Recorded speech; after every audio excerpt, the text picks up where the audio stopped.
venu après une grande journée, j'imagine, pleine d'activités comme tout le monde.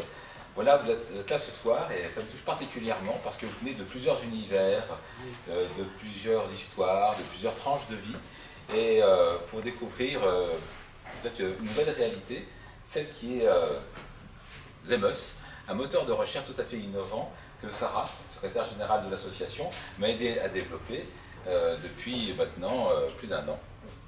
Exactement.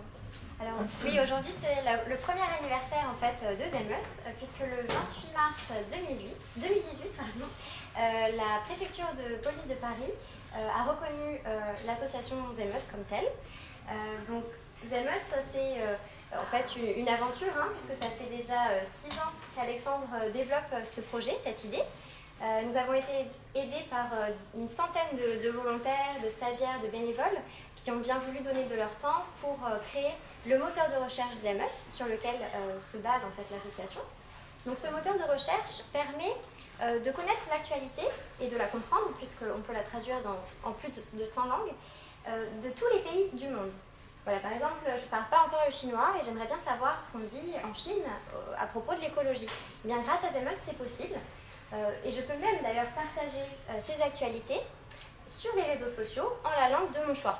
Voilà, j'ai un article du Monde que j'aimerais faire découvrir à mes amis arabophones.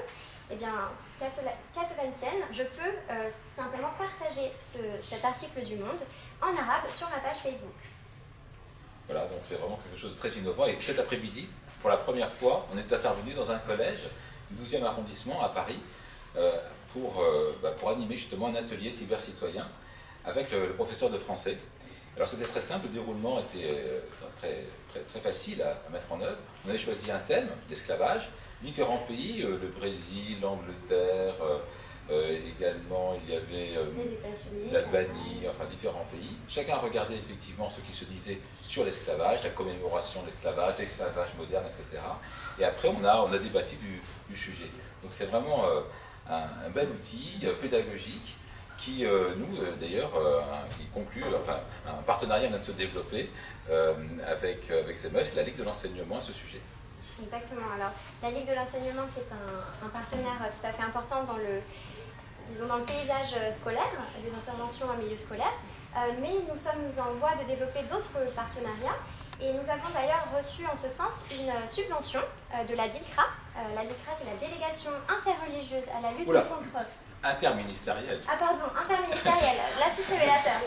La délégation interministérielle à la lutte contre le racisme, l'antisémitisme et la haine anti-LGBT. Donc la DILCRA qui nous a offert une subvention pour développer justement nos interventions en milieu scolaire pour lutter contre les discours de haine qui peuvent se développer en ligne.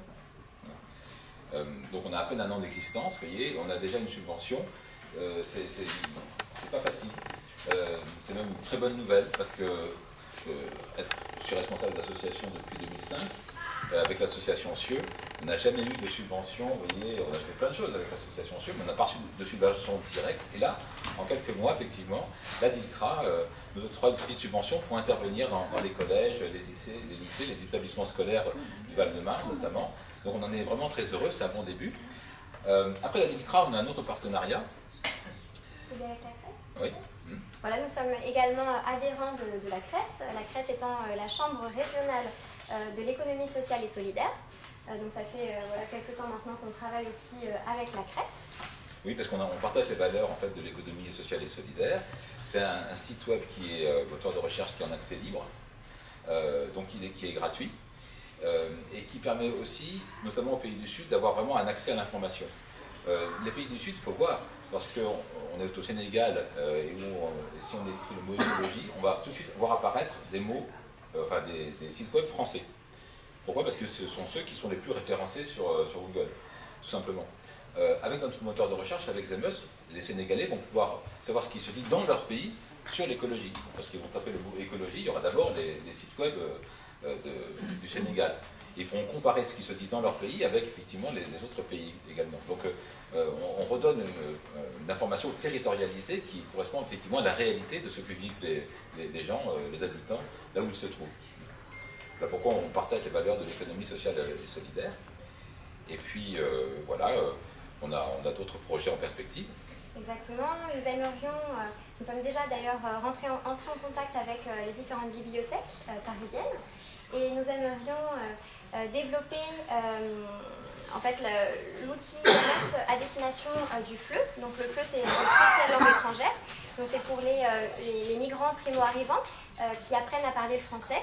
On pense que Zameus, ça peut être un outil intéressant pour justement sensibiliser peut-être à l'actualité française ou pouvoir lire l'actualité de son pays d'origine en français. Oui, exactement. Alors c'est une longue histoire qui a commencé effectivement, comme le rappelait Sarah, il y a 6 ans.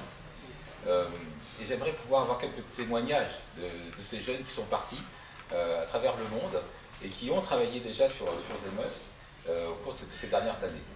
Le tout premier, c'est Shai. Je suis pas sûr.